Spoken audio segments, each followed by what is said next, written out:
Assalamualaikum warahmatullahi wabarakatuh.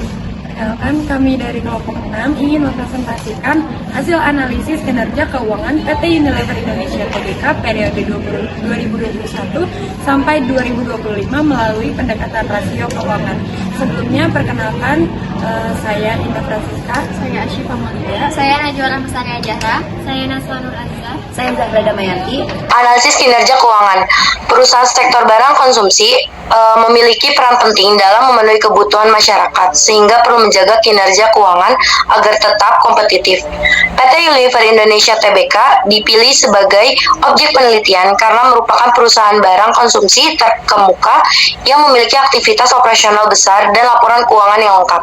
Berdasarkan laporan keuangan periode 2021 sampai 2025, perusahaan menunjukkan adanya perubahan kondisi keuangan yang tercermin dari penurunan penjualan dan perubahan beberapa rasio keuangan. Oleh karena itu, penelitian ini dilakukan untuk menganalisis rasio likuiditas, solvabilitas, profitabilitas, aktivitas, dan rasio penilaian guna mengetahui perkembangan kinerja keuangan perusahaan. Judul penelitian dipilih karena analisis rasio keuangan dapat memberikan gambaran yang komprehensif mengenai kondisi keuangan serta efektivitas pengelolaan sumber daya perusahaan. Selanjutnya, di sini ada jenis-jenis laporan keuangan. Yang pertama, laporan posisi keuangan atau neraca. Laporan posisi keuangan atau neraca merupakan laporan yang menyajikan informasi mengenai aset, kewajiban, dan ekuitas perusahaan pada periode tertentu. Lalu ada laporan laba rugi. Laporan laba rugi merupakan laporan yang menyajikan informasi mengenai pendapatan, beban, serta laba atau rugi perusahaan selama periode tertentu. Ada laporan perubahan ekuitas. Laporan perubahan ekuitas ini merupakan laporan yang menunjukkan perubahan modal atau ekuitas perusahaan. Perubahan dapat terjadi akibat laba atau rugi perusahaan, tambahan investasi dari pemilik, penarikan modal, maupun pembagian dividen kepada pemegang saham. Selanjutnya ada jenis-jenis laporan keuangan. Laporan arus kas. Laporan arus kas merupakan laporan yang menyajikan informasi mengenai arus masuk dan arus keluar kas perusahaan selama periode tertentu. Lalu ada catatan atas laporan keuangan atau KOK. Catatan ini memuat kebijakan akuntansi yang digunakan perusahaan, rincian akun tertentu, serta informasi lain yang dianggap penting dalam laporan keuangan agar dapat dipahami secara lebih jelas dan lengkap. Selanjutnya ada analisis rasio keuangan. Yang pertama ada rasio likuiditas. Rasio likuiditas digunakan untuk mengukur kemampuan perusahaan dan memenuhi kewajiban jangka pendek yang akan jatuh tempo. Rasio likuiditas yang umumnya digunakan antara lain current ratio, quick ratio, dan cash ratio. Kemudian ada rasio profitabilitas.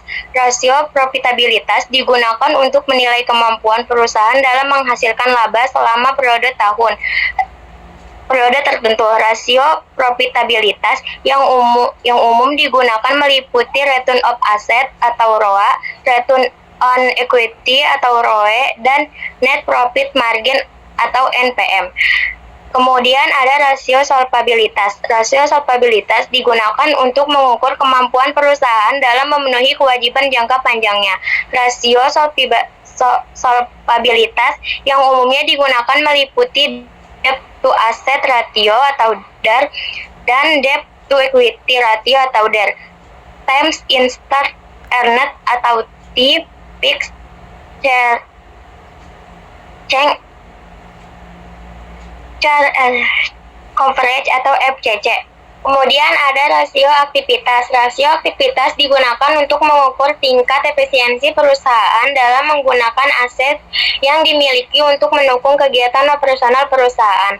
Rasio aktivitas yang umum digunakan antara lain total aset, turnover, inventory, turnover, dan receivable. double turnover. Selanjutnya ada rasio penilaian. Rasio penilaian digunakan untuk mengukur nilai perusahaan dari sudut pandang investor serta menilai bagaimana pasar memberikan penilaian terhadap kinerja dan prospek perusahaan. Rasio penilaian yang digunakan dalam penelitian ini meliputi price earning ratio, book value per share, dan price to book value. Selanjutnya ada gambaran umum perusahaan. PT Unilever Indonesia Tbk merupakan salah satu perusahaan multinasional terkemuka di sektor barang konsumsi yang telah beroperasi di Indonesia sejak tahun 1933. Perusahaan bergerak dalam produksi, pemasaran, dan distribusi berbagai produk kebutuhan sehari-hari yang mencakup kategori perawatan rumah tangga, perawatan diri, serta makanan dan minuman dengan berbagai merek unggulan yang dikenal luas oleh masyarakat. PT Unilever Indonesia Tbk berhasil menjadi salah satu pemimpin pasar di industri barang konsumsi Indonesia. Oke, selanjutnya ada rasio likuiditas. Di sini ada current ratio. Current ratio PT Unilever Indonesia Tbk selama periode 2021 sampai 2025 menunjukkan kondisi likuiditas yang kurang optimal karena nilai rasio berada di bawah standar umum yaitu 1 dan cenderung menurun hingga tahun 2024. Namun, peningkatan rasio pada tahun 2025 mengindikasikan adanya perbaikan likuiditas dan perusahaan tetap mampu menjalankan operasionalnya dengan baik karena didukung oleh perputaran kas dan penjualan yang tepat. Selanjutnya ada quick ratio. Di sini nilai quick ratio yang terus-menerus hingga tahun 2024 menunjukkan bahwa kemampuan PT Unilever Indonesia Tbk dalam memenuhi kewajiban jangka pendek menggunakan aset yang paling liquid semakin melemah. Meskipun terjadi peningkatan pada tahun 2025, kondisi likuiditas perusahaan masih perlu ditingkatkan karena rasio yang dihasilkan belum menunjukkan kemampuan yang optimal dalam menutupi utang lancar. Selanjutnya ada rasio likuiditas, yaitu pertama ada cash ratio. Cash ratio PT Unilever Indonesia Tbk periode 2021 sampai 2025 mengalami fluktuasi namun cenderung meningkat dengan kenaikan signifikan. Pada tahun 2025 menjadi 0,40 meskipun masih berada di bawah standar umum, perusahaan tetap mampu menjalankan operasionalnya secara stabil berkat arus kas operasional dan penjualan yang kuat. Selanjutnya ada cash flow liquidity ratio. Di sini cash flow liquidity ratio PT Unilever Indonesia Tbk periode 2021 sampai 2025 mengalami fluktuasi meningkat dari 0,60 pada tahun 2021 menjadi 0,81 pada tahun 2025. Meskipun masih berada di bawah standar umum, rasio ini menunjukkan bahwa perusahaan tetap mampu menghasilkan arus kas operasional secara konsisten untuk mendukung pemenuhan kewajiban jangka pendek dan aktivitas usahanya. Next, selanjutnya ada slide rasio solvabilitas. Di sini ada debt to asset ratio atau DAR.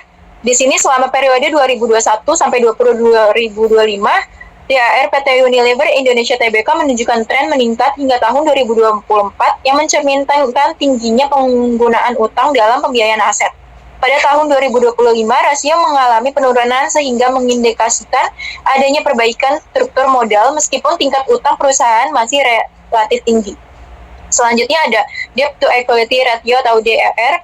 Selama periode 2021 sampai 2024, DER PT Unilever Indonesia Tbk terus mengalami peningkatan yang menunjukkan semakin tingginya penggunaan utang dibandingkan modal sendiri dalam struktur pendanaan perusahaan. Pada tahun 2025, DAR menurun menjadi 3,47 yang mengindikasikan adanya perbaikan struktur permodalan meskipun tingkat leverage perusahaan masih tergolong tinggi. Rasio solvabilitas yang pertama ada times interest earned atau T. Selama periode 2021 sampai 2025, PT Unilever Indonesia Tbk berfluktuasi dengan peningkatan signifikan pada tahun 2022, kemudian mengalami penurunan hingga tahun 2025. Meskipun demikian, nilai T tetap berada pada tingkat yang tinggi, menunjukkan bahwa perusahaan memiliki kemampuan yang sangat baik dalam memenuhi beban bunga dari laba operasional serta menjaga kondisi solvabilitas yang sehat. Kemudian ada fixed charge coverage atau FCC. Selama periode 2021 sampai 2025, FCC PT Unilever Indonesia Tbk mengalami fluktuasi dengan peningkatan hingga mencapai puncak pada tahun 2023. kemudian menurun pada tahun 2024 dan kembali meningkat pada tahun 2025. Secara keseluruhan, nilai FCC yang relatif tinggi menunjukkan bahwa perusahaan memiliki kemampuan yang baik dalam memenuhi beban tetap dan kewajiban keuangannya. Kemudian net profit margin atau NPM, berdasarkan hasil perhitungan NPM di PT Unilever Indonesia Tbk periode 2021 sampai 2025, dapat diketahui bahwa tingkat kemampuan perusahaan dalam menghasilkan laba bersih dari penjualan mengalami penurunan pada beberapa tahun terakhir. Pada tahun 2021, NPM sebesar 0,15, kemudian turun menjadi 0,13 di 2022, dan seterusnya turun hingga pada tahun 2024 sebesar 0,10. Penurunan tersebut menunjukkan bahwa laba bersih yang diperoleh perusahaan dari setiap penjualan semakin menurun. Kondisi ini dapat disebabkan oleh meningkatnya beban operasional, biaya produksi, maupun beban lain yang mempengaruhi tingkat keuntungan perusahaan. Namun pada tahun 2025, NPM mengalami peningkatan sebesar 0,24 yang menunjukkan adanya kemampuan perusahaan dalam menghasilkan laba bersih dari penjualan. Kemudian untuk gross profit margin atau GPM, berdasarkan hasil perhitungan GPM di PT Unilever Indonesia Tbk periode 2021 hingga 2025, dapat diketahui bahwa kemampuan perusahaan dalam menghasilkan laba kotor dari penjualan cenderung mengalami fluktuasi.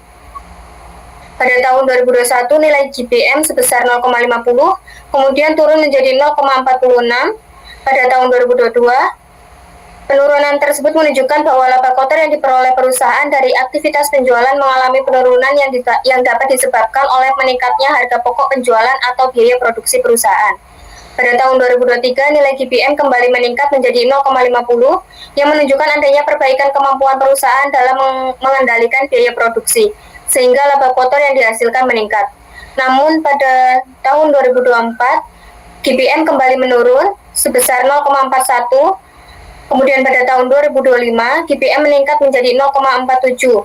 Secara keseluruhan, nilai GPM PT Unilever Indonesia Tbk menunjukkan bahwa perusahaan masih memiliki kemampuan yang cukup baik dalam menghasilkan laba kotor. Kemudian ada return on asset atau ROA pada rasio profitabilitas. ROA pada PT Unilever Indonesia Tbk pada tahun 2021 sampai 2025 mengalami fluktuasi. Stabil di awal periode, turun pada tahun 2024, lalu meningkat tajam pada tahun 2025. Hal ini mencerminkan dinamika efektivitas pemanfaatan aset dalam menghasilkan laba cukup baik. Kemudian return on equity atau ROE.